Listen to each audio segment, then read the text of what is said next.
Salut, Tu veux qu'on euh, soit comme ça, oui, tordu? docteur Mourbot, est-ce que vous pouvez juste tourner le téléphone? Comment? Est-ce que vous pouvez, s'il vous plaît, oui, tourne, oui, en largeur, s'il vous plaît. Ouais, D'accord. ok. Je vais commencer. Très bien. C'est bien comme ça? Oui, c'est bien, je vous entends et vous m'entendez, donc c'est bon.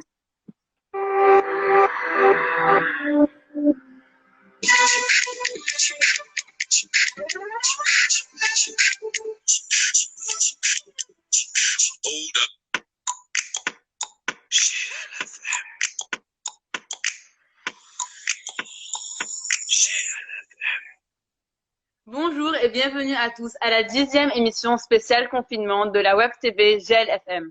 Nous sommes le 1 mai 2020 et c'est Yara qui vous accompagne. Chacun d'entre vous, parents, élèves, médecins, infirmiers, vous travaillez dur durant cette pandémie. Certains tentent de trouver un équilibre entre le travail en ligne et leurs enfants, et d'autres se rendent à l'hôpital ou au supermarché tous les jours pour travailler, malgré les risques qu'il y a sur leur santé. Aujourd'hui, c'est la fête du travail. Même si ce n'est pas l'ambiance, même si ce n'est pas la même ambiance que l'année dernière, même si ce ne sont pas les mêmes conditions, s'arrête votre journée et vous devez vous féliciter pour votre bon travail que vous faites tous les jours pour lutter contre cette pandémie, directement ou indirectement. La Web TV GLFM veut également vous remercier pour tous les efforts que vous fournissez durant cette période très difficile et incertaine. C'est pourquoi j'ai le plaisir d'avoir avec moi des personnes qui s'exposent quotidiennement au virus et que j'appelle des héros. Je vais commencer par le professeur Jacques Mourbot, membre du comité de cellules de crise et spécialiste dans les maladies infectieuses. Bonjour, professeur Mourbot. Bonjour Yara. Donc, je voudrais d'abord vous remercier d'avoir accepté notre invitation parce que je sais que votre programme est très chargé. On l'a vu à la télévision et Andrea me l'a raconté. Et je sais aussi que votre travail en ce moment n'est pas très évident ou très facile. Donc, est-ce que vous pouvez nous dire si, en tant que membre du comité de cellules de crise, est-ce que vous vous rendez quotidiennement à l'hôpital? Ben oui, je vais régulièrement à l'hôpital où je travaille et je dirige le laboratoire de virologie qui recherche le virus corona. Et en même temps, je branche en charge les patients qui sont hospitalisés. Évidemment, dans ces conditions-là, nous sommes obligés de porter toutes sortes de protections pour Ouais. éviter la contamination tant au laboratoire qu'au contact du patient. Oui, c'est le plus important. Euh, Est-ce que c'est risqué de rentrer chez vous en fin de journée parce que vous êtes Euh, exposé plus que les autres au virus?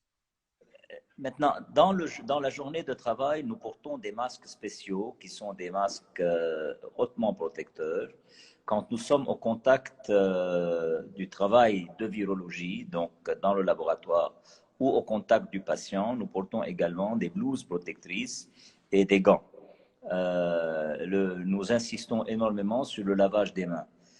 D'habitude, dès que j'arrive à l'hôpital, j'enlève mes habits et je mets des habits de l'hôpital, donc des habits de travail, si vous voulez, un bleu de travail, et que je retire le soir et qui sont automatiquement envoyés au lavage. Voilà. Et je rentre à la maison avec mes habits de nouveau. Donc, techniquement, les habits avec lesquels je rentre à la maison n'ont pas été en contact ni avec le laboratoire ni avec les patients. Donc, je suis aussi, je prends les mesures de sécurité les plus prudentes, si vous voulez, avant que je rentre à la maison. De toute façon, quand je rentre à la maison, d'habitude, je retire également mes habits, je me lave les mains très, très intensivement avant que j'entre en contact avec qui que ce soit de la famille.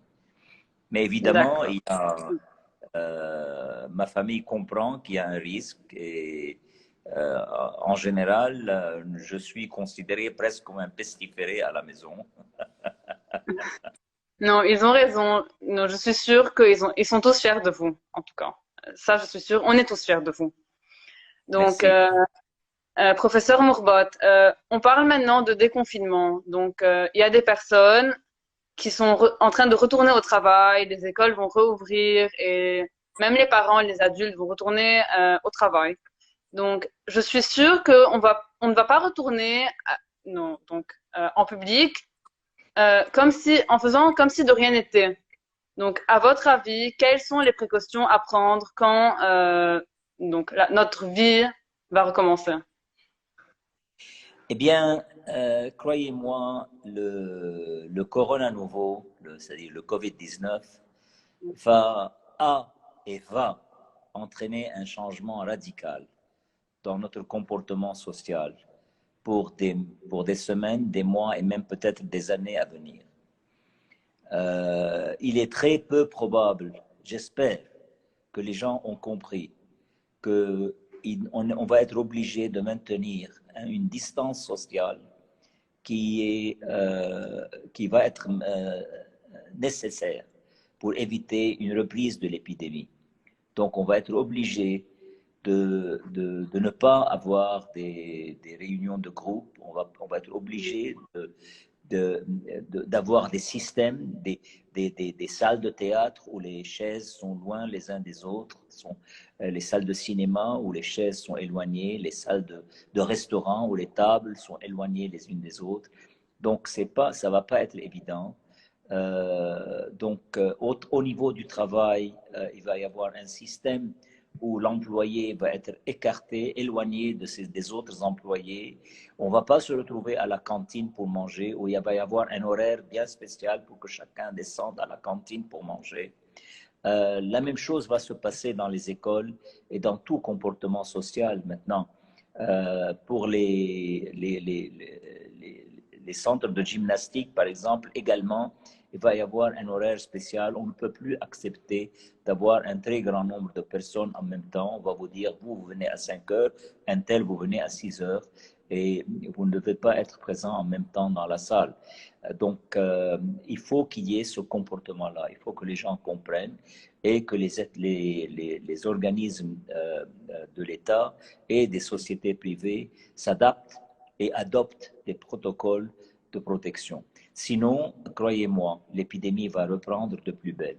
Et ça, c'est le très, très, très gros risque. Et c'est ce qu'on a fait maintenant au niveau du ministère, au niveau de la cellule de crise du ministère de la Santé. Il est très important d'éduquer les gens. Donc, nous avons fait appel à un grand nombre de volontaires, parce que malheureusement, le gouvernement manque de personnel d'éducation. Donc, on a fait appel à un grand nombre de volontaires, des étudiants d'université, qui vont nous aider à être un peu partout, chacun à son niveau, chacun au niveau. Et là, je fais appel à vous, vous êtes quand même quasi universitaire, de faire partie de ces cellules, de faire partie que chacun de vous, au niveau de son quartier, au niveau de son village, au niveau de son organisation sociale, d'essayer de maintenir autant que possible l'éducation concernant la distance sociale. Et on Et le l'a vu lavage, jusqu'à maintenant. Oui. comment? Pardon. Et le On lavage l'a des mains, de vu. maintenir Voilà. le lavage. Là, oui, On allez-y. l'a vu même maintenant que le seul moyen que le nombre de cas et que le virus part, c'est de garder une distance entre les personnes. Exactement. Et, Malheureusement, c'est le seul moyen. Jusqu'à ce qu'on ait un vaccin, ça va rester le seul moyen. Distance sociale et lavage des mains. C'est le seul moyen. Maintenant, le port des masques. Le oui, port des masques est essentiel quand on est en groupe. Quand on est par exemple, à l'hôpital, nous portons un masque quand nous sommes proches des malades ou quand nous sommes en réunion ou quand nous sommes en groupe. De plus en plus de réunions administratives à l'hôpital, de plus en plus de réunions académiques à l'hôpital, puisque nous sommes un hôpital universitaire.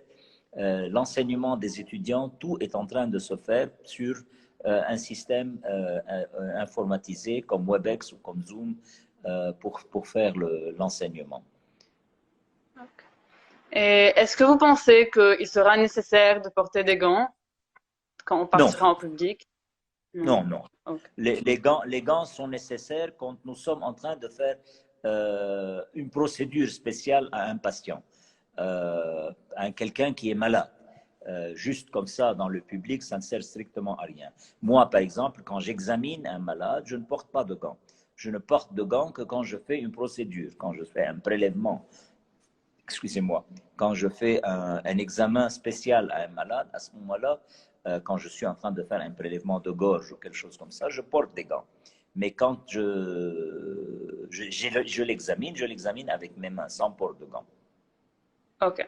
Euh, Qu'est-ce que vous voulez dire maintenant à toutes les personnes qui, comme vous, les infirmiers, les infirmières, les personnes dans le domaine agroalimentaire, qui partent tous les jours au travail, que ce soit à l'hôpital ou au supermarché?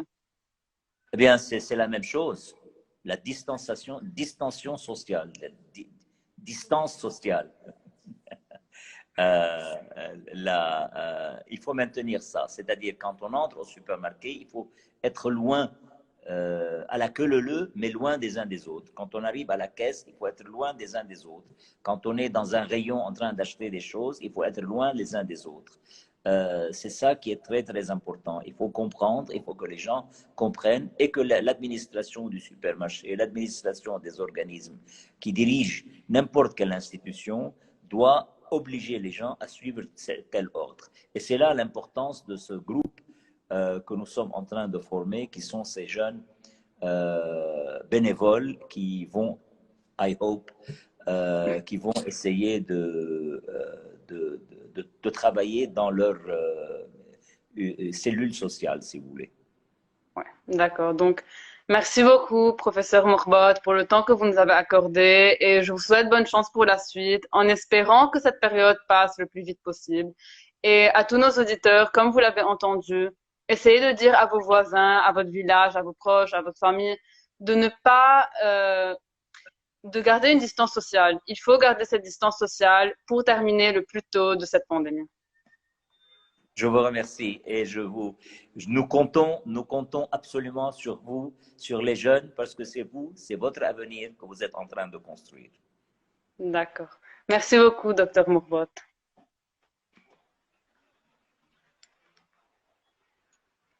Ok, donc maintenant, on va passer à Sarah Chebli. Voilà.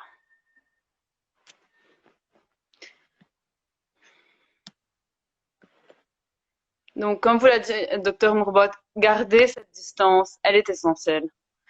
Donc, bonjour Sarah. Bonjour. J'espère que vous allez bien et que ça se passe bien. Oui, très bien. Donc, Sarah Chebli est Product Manager à Knock Knock Groceries. C'est une entreprise qui délivre les plats ou le manger aux gens.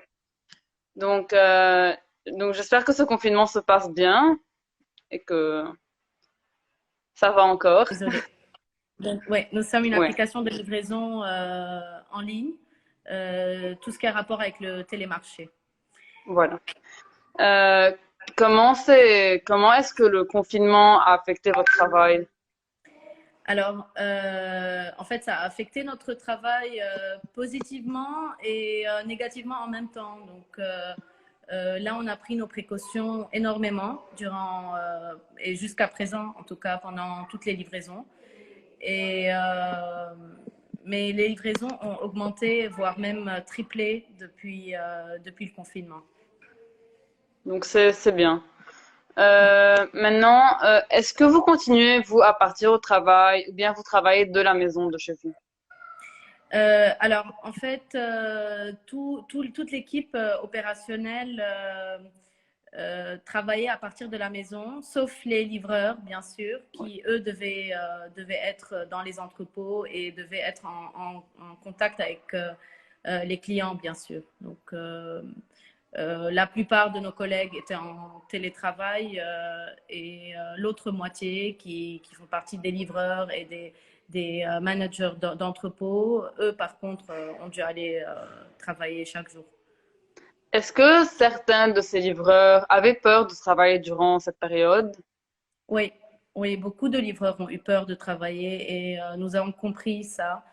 Donc, en fait, nous avons donné le choix aux personnes de venir ou pas. Ceux qui sont venus, bien sûr, nous avons fait de sorte à ce qu'ils aient des masques tout le temps, à ce qu'ils aient des gants pour prendre l'argent ou pour livrer la marchandise aux clients. Ok. Et donc, est-ce que la manière de délivrer les produits a changé? Par exemple, il y a dans des immeubles, donc toutes les personnes hors de l'immeuble n'ont pas le droit d'entrer. Alors oui, nous avons ajouté cette option sur l'application. Le client a le choix de choisir de se faire livrer, par exemple, à la porte, sans être dérangé ou sans être en contact avec le livreur lui-même. Et comme les clients peuvent payer en ligne, ça a facilité la tâche. Oui, voilà. Donc, donc, vous nous avez dit que la demande de livraison a augmenté. Exactement. Euh, il y a, il y a, par exemple, dans d'autres pays, au contraire, ça a diminué. Et beaucoup donc, d'entreprises, des restaurants, etc., ont fermé. Et aux États-Unis, pour éviter ça, ils ont dû imposer, peut-être oui, entre guillemets, imposer aux gens de commander du manger de dehors. Donc des restaurants, donc pour éviter une crise financière ou bien donc la fermeture des restaurants.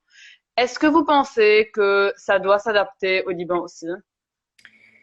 Alors, au Liban, je pense qu'il y a un autre problème économique avant toute chose, mais ce que le gouvernement a fait déjà, c'est des livraisons qui s'arrêtaient tout d'abord durant les premiers jours du confinement, qui s'arrêtaient vers 17 heures, puis ils ont augmenté chaque semaine 1 heure. Et donc là, au début, je pense que c'était un gros problème parce qu'il y avait des restaurants qui ne pouvaient livrer que durant la journée, alors que leurs marchandises et toute la nourriture est faite pour être livrée Oui, le jour et la nuit. Donc là, c'était un gros problème. Mais là, je pense que ça va un peu mieux parce que les livraisons sont en train de se faire jusqu'à 21 heures. Donc, le jour et la nuit, ce qui est en train de les faire souffler un peu. oui. Est-ce que vous, personnellement, vous commandez de dehors? Donc, ou Oui, bien vous préférez cuisiner? Ok, donc oui, c'est oui. bon. Euh, tant que les normes et les précautions sont prises et que ma vie n'est pas en danger dans le sens où le livreur est en masque, les gants, ou je ne sais pas si les gants, parce que le professeur Mahbad disait que les gants ne sont pas Ouais. vraiment nécessaires, mais on a quand même gardé on a gardé ces précautions. Même nos livreurs sont en train de mettre des gants et les changent régulièrement. Pareil pour les masques. D'accord, parfait. Donc, Sarah, merci beaucoup d'avoir participé à notre émission et Merci à toi. j'espère que le travail continuera à marcher comme ça et que ça va bien se passer. Ouais. Et donc, en espérant que cette période se termine le plus vite possible et j'espère aussi que vous resterez en bonne santé, c'est le plus essentiel. J'espère bien. Merci. Merci beaucoup. Allez, ciao. Bye.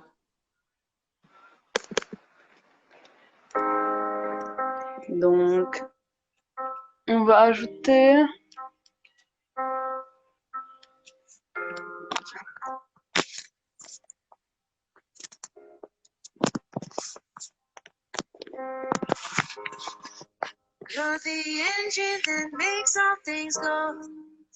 Donc, il faut commander de dehors, comme vous l'a dit Sarah. Donc, essayez de supporter les petites entreprises agroalimentaires, etc.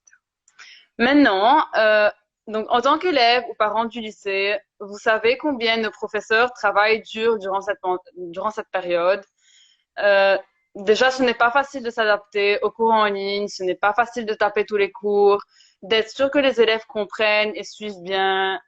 Et plein des professeurs ont des enfants, donc il faut aussi garder leurs enfants occupés et contents durant ce confinement. C'est pourquoi j'ai demandé à Nora Naufal, professeure de français au Grand Lycée franco-libanais, et mère de 2 enfants, d'être avec nous aujourd'hui et de partager avec nous tous son expérience. Bonjour Nora. Bonjour Yara, ça va? Oui, ça va et vous? J'espère que ça se passe bien. Bien, bien, ça me fait plaisir d'être là en direct pour les lycéens et leurs parents. Vous tenez Le bon? monde entier. Oui. Nora, est-ce que vous pouvez un peu nous parler de comment vous vous êtes adaptée aux cours en ligne?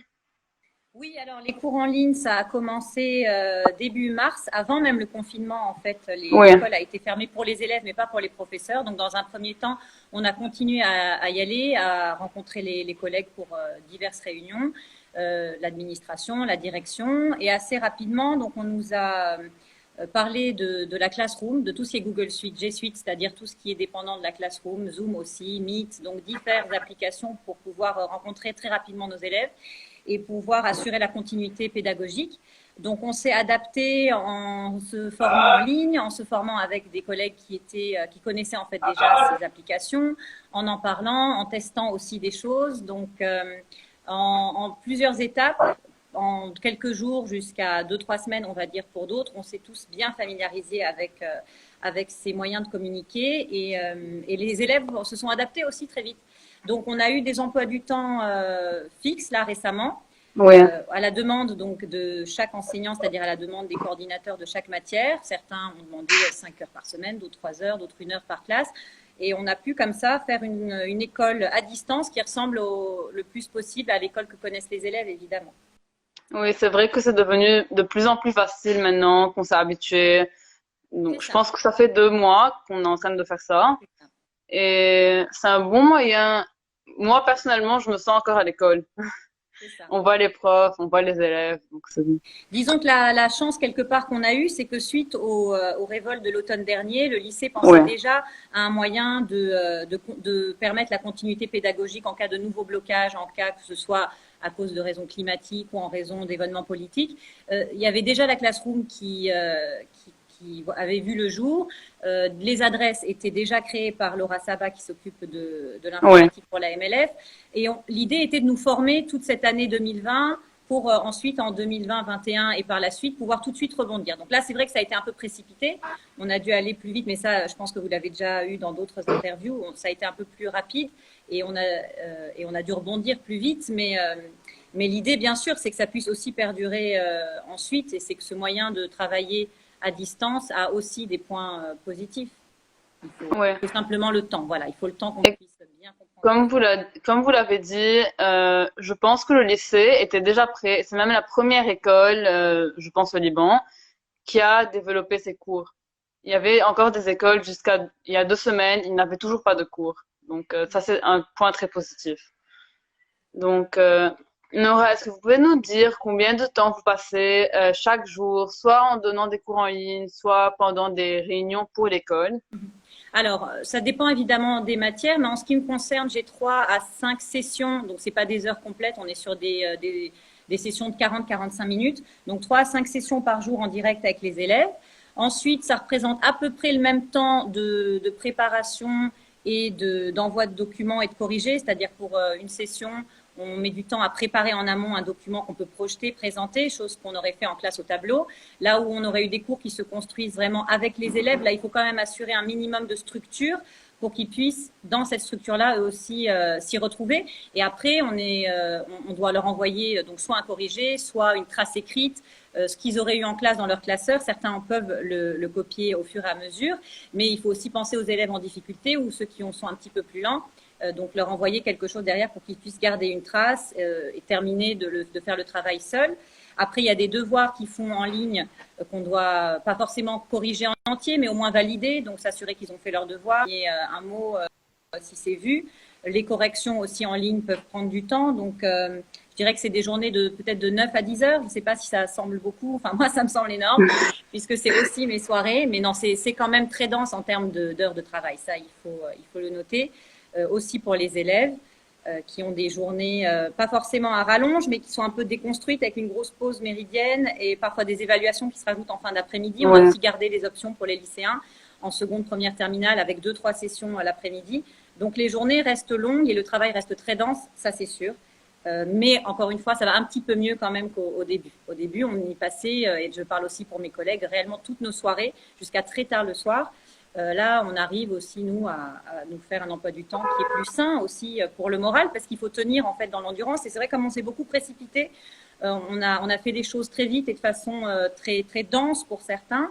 L'idée, c'est de tenir quand même le plus longtemps possible, d'être endurant, donc il faut se préserver. Oui, vous avez raison. Donc, et on l'a vu même, nos professeurs nous ont raconté en terminale que ça prend du temps, ce n'est pas facile. Et on vous comprend et on vous remercie parce que c'est ces documents, comme vous avez dit, pour que le cours soit plus structuré, oui, qui nous ont permis de comprendre. Plein d'élèves, donc ça a aidé plein d'élèves en C'est fait. ça. Alors, ce qu'on fait en plus, qu'on ne faisait pas forcément à l'école, là où on pouvait passer du temps à faire de la gestion de classe, on en fait quand même moins, puisque les cours à distance, pour le coup, sont moins agités, moins bruyants. Enfin, les Oui, choses sont quand même très calmes du côté du professeur. Après, je sais pas si dans les maisons, il y a de la musique et la télé en marche, mais de notre côté, c'est très calme. Mais là où on va passer plus de temps, c'est dans le coaching. Alors ça aussi, on découvre, et je sais que pour les collègues de la vie scolaire, c'est pareil, c'est-à-dire qu'on va devoir beaucoup motiver les élèves, faire des points réguliers pour faire en sorte qu'ils ne perdent pas leur motivation, qu'ils restent endurants, qu'ils continuent de travailler, même si c'est différent. On sent que des élèves sont affectés parce qu'ils sont sensibles à ça, parce que peut-être que chez eux la structure ne le permet pas, et puis parce qu'ils s'essoufflent tout simplement, que leurs copains leur manquent, et que la structure de l'école, mine de rien, est très importante dans leur routine. On passe du temps aussi en tant que professeur à les motiver, à s'assurer qu'ils tiennent bon et jusqu'au bout, quoi. Qu'ils continuent de prendre du plaisir dans l'apprentissage, même s'ils sont seuls devant un écran. oui. Nora, vous avez deux enfants. Comment vous faites pour les garder occupés et éviter qu'ils soient tristes de ne pas être avec leurs copains? Oui, c'est Luna est en grande section, Gaïa est en CE1 et je remercie vraiment leurs enseignantes qui sont remarquables, toute l'équipe au primaire, en tout cas dans ces classes-là, vraiment on est très contents. Alors comment on s'occupe? On a en fait une routine. Donc elle se lève en général à 8 heures au moment où moi je m'installe dans le bureau, porte fermée, pour faire d'abord le matin avec leur papa de l'arabe et de l'anglais, généralement des langues en fait. Ensuite, elles ont une pause jeu, on déjeune et l'après-midi, comme j'ai moins de cours, je leur fais faire les maths et le français. Et ensuite, on fait souvent du sport en fin d'après-midi, c'est-à-dire qu'on va danser devant la télé. Les enseignants aussi envoient parfois des petites sessions YouTube avec Oui. la gymnastique, du yoga, donc on fait ça. Parfois, on va sur le toit à midi pour prendre un peu le soleil ou faire du cerceau, des choses très basiques mais qui donnent l'impression quand même de respirer. Là, aujourd'hui, on s'est mis à déjeuner sur le balcon aussi, donc pour avoir l'impression de respirer. Après, j'ai la chance d'avoir deux filles qui s'entendent très très bien, donc elles s'occupent beaucoup et en fait, elles sont très épanouies. Je ne sais pas si c'est le cas pour tous nos élèves, mais les enfants, je trouve, profitent de ce confinement parce qu'ils apprennent à la maison avec des parents en fait qui peuvent un peu plus mettre le nez dans leurs études. Alors, c'est pas toujours facile, mais ça nous permet et ça leur permet de vraiment partager ce savoir. Et aussi, elles bénéficient de leur père, ce qui est pour le coup aussi un gain pour beaucoup de familles. Je sais que c'est pas le cas de toutes les familles, bien sûr, mais pour ceux qui ont la chance d'avoir un papa beaucoup plus présent à la maison, c'est pour elles c'est un grand bénéfice. Mais pour moi aussi, évidemment. Mais pour la famille en soi, c'est un moment quand même de partage qui est très bénéfique et très épanouissant pour les enfants. Pas de problème, voilà, pour les occuper. Les amis leur manquent, mais pour le coup, c'est pas des collégiennes encore. Elles sont au tout début du primaire, donc elles profitent des sessions Zoom avec les maîtresses pour reconnaître les têtes de leurs copains. On a fait aussi un ou deux appels WhatsApp. Ce qui leur manque le plus, c'est les grands-parents, honnêtement, parce que mes parents Oui. sont confinés et pour le coup, on essaie vraiment de protéger les personnes âgées. Donc, c'est ceux qu'on voit le moins et c'est peut-être ceux qui nous manquent le plus. Voilà. Oui, comme vous avez dit, je pense, même en terminale, les élèves disaient que c'était le confinement n'était pas si négatif parce qu'on passait beaucoup de temps avec la famille. Donc c'est quelque chose qu'on ne faisait pas avant. Je C'est peux ça, parler j'ai des élèves ouais. aussi en audiovisuel en première qui ont fait des documentaires, de très jolis documentaires, journal d'un confinement, qu'on pourra partager éventuellement en ligne. Et souvent, ils me faisaient part de ça, le retour vers la famille, vers l'essentiel, et puis vers le retour vers soi aussi. Avoir plus Ouais. de temps pour lire, pour des élèves qui sont au lycée, faire de la musique, se lancer dans la production musicale, peindre, dessiner, développer des choses artistiques, des goûts qu'on a, aller chercher peut-être au fond de soi des questions, des réponses. Enfin, ça nous permet aussi d'avoir un vrai retour sur nous-mêmes. Oui, ouais, voilà. Donc Nora, vous êtes responsable du journal de l'école qui est appelé l'Olivier. Est-ce que Oui, vous continuez responsable, c'est à un grand mot. Bon, disons que j'écris, oui, pour le journal, c'est vrai. oui. Est-ce que vous continuez à publier des issues ou plutôt est-ce que vous avez encore le temps parce que comme vous avez dit votre journée est chargée. Oui. Alors, c'est pas le temps qui manque. Là, pour le coup, c'est le rapport avec les collègues, mais on le fait par téléphone.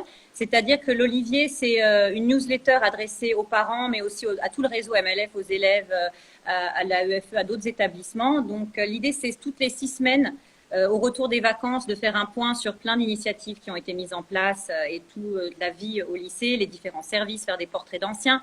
Donc là, on a eu une édition qu'on a reportée pour faire une édition confinement. Donc, on a dû transformer certains articles. Et là, on devrait avoir une prochaine édition avant les grandes vacances qui sera aussi, je pense, centrée sur le travail en ligne, le retour et éventuellement le déconfinement. Je pense que ce sera autour de ça. Donc, j'ai pas commencé. Normalement, c'est la direction avec Léa à la communication qui me font part des choix éditoriaux. Et après, moi, c'est des coups de fil. Alors, généralement, je vois les personnes sur place dans l'établissement. Là, c'est sûr, ça se fera beaucoup par téléphone, par Meet, mais en soi, c'est pas très dérangeant. C'est juste après, au niveau de la thématique, c'est sûr que c'est bouleversé, mais ça permet aussi de suivre. Moi, en tant que professeur enseignante dans l'établissement, ça me permet d'aller mettre le nez dans plein d'autres services que je connais pas. Et je vais encore sûrement découvrir plein d'autres choses, notamment sur le processus, je disais, de retour à l'école, même si c'est partiel, même si c'est très tard au mois de juin. En tout cas, si ça se fait, ce sera surtout autour de ça, je pense, les articles. Ouais. Donc, vous m'avez déjà dit que vous avez avec votre mari une compagnie de production. Euh, comment le confinement a affecté? Comment le Alors, confinement a affecté le travail?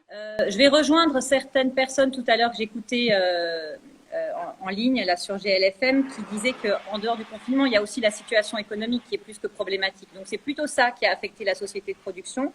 Le confinement, bien sûr, là, sur les projets, ils sont reportés, mais le grand problème auquel on doit faire face, c'est surtout la crise financière, en fait, qui fait que beaucoup de sociétés n'ont plus d'argent à consacrer à la communication, que beaucoup de personnes, et même en termes de thèmes, c'est-à-dire on faisait une émission White Chat sur YouTube, et c'est vrai que depuis octobre-novembre dernier, en termes de financement, c'est dur de la produire.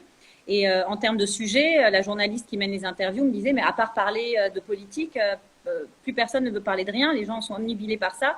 Et elle s'était elle aussi lassée, fatiguée de tout le temps devoir traiter de ça. Donc c'est plutôt la crise financière, je dirais, en termes de sujets, de problématiques et de production qui nous handicape en ce moment. Après, le confinement, ça peut permettre de faire des choses à distance aussi. Je sais que dans le milieu de la production, avec mon mari, on est en contact avec des personnes, par exemple, dans le cinéma, dans le journalisme. Et moi, j'ai pu profiter de ces contacts-là dans mes cours audiovisuels en première pour faire des rencontres sur Meet, puisque les gens sont beaucoup plus à la maison. On en profite là où ils auraient été dépassés par des tournages, par des événements à couvrir. Là, ils sont plus disponibles et ça me permet de lier ça aussi à l'apprentissage et d'en faire bénéficier des élèves. Mais c'est sûr que la crise économique pour les sociétés reste, quelle qu'elle soit, les sociétés restent le problème majeur en ce moment au Liban. Oui, voilà. Donc, je vous remercie vraiment, Nora Naufal, d'avoir accepté mon invitation. Merci Et de m'avoir invitée. on a tous hâte de vous voir à l'école. Merci. Et bonjour à nos élèves. Au revoir. Bye. Donc, on va accueillir notre dernière invitée.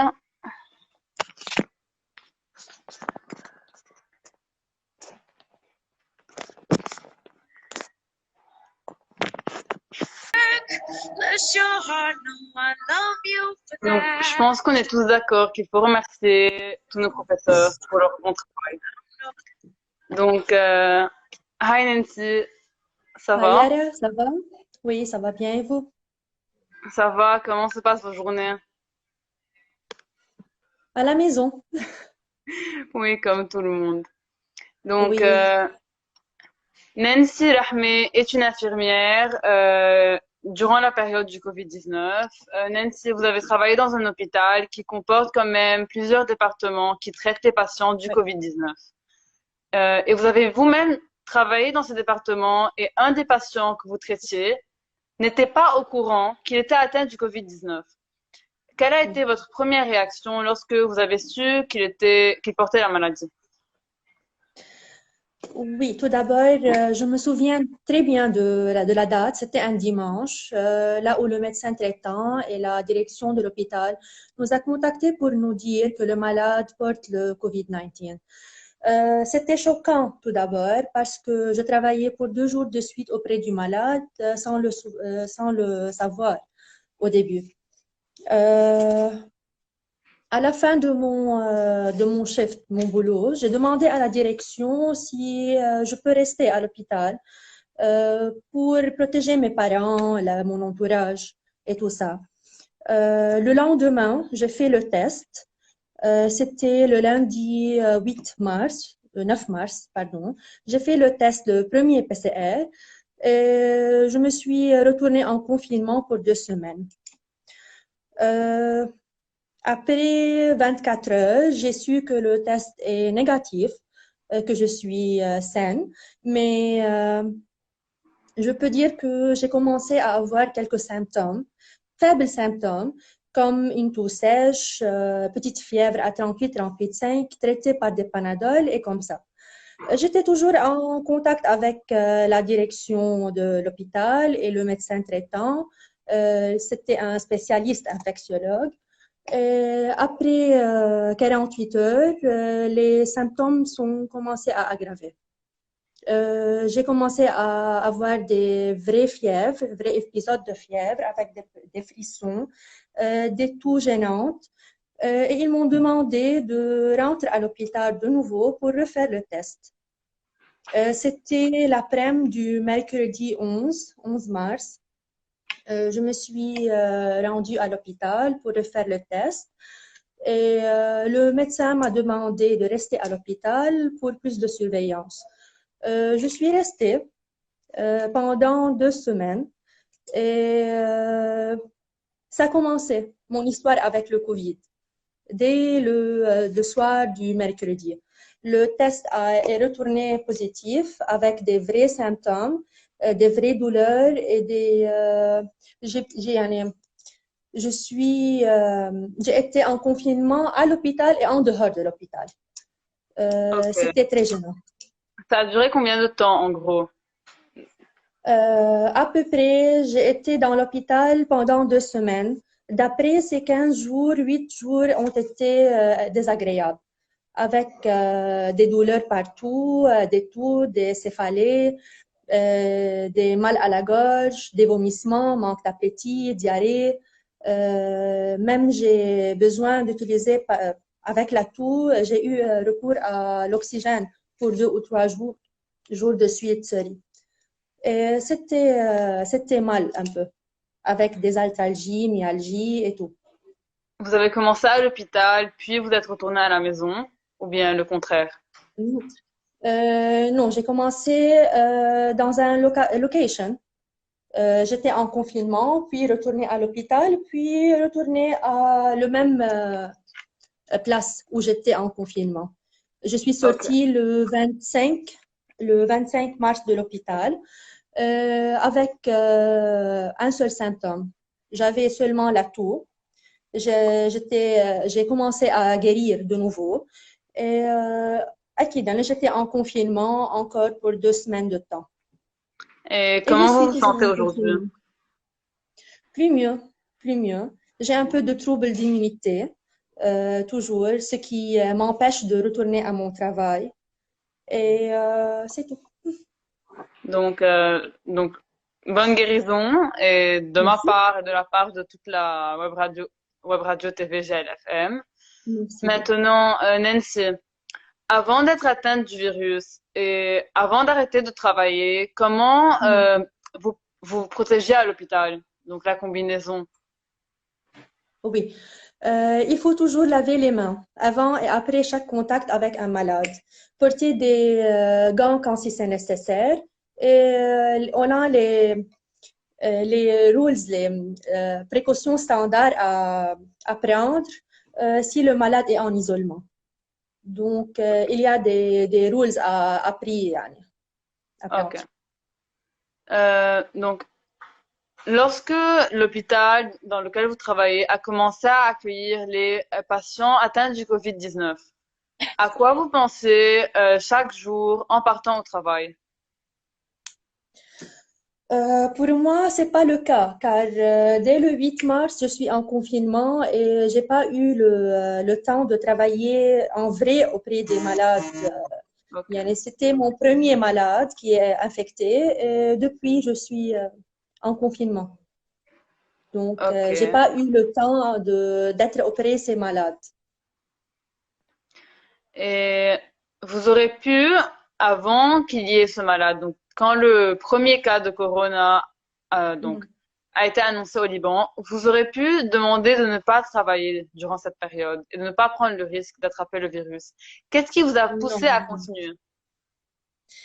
Jamais, nous sommes toujours à risque. C'est notre profession. Nous sommes des professionnels de santé qui participent aussi à différentes actions de prévention, d'éducation, de la santé, de formation, d'encadrement. Donc, on est toujours à risque avec le Covid ou pas.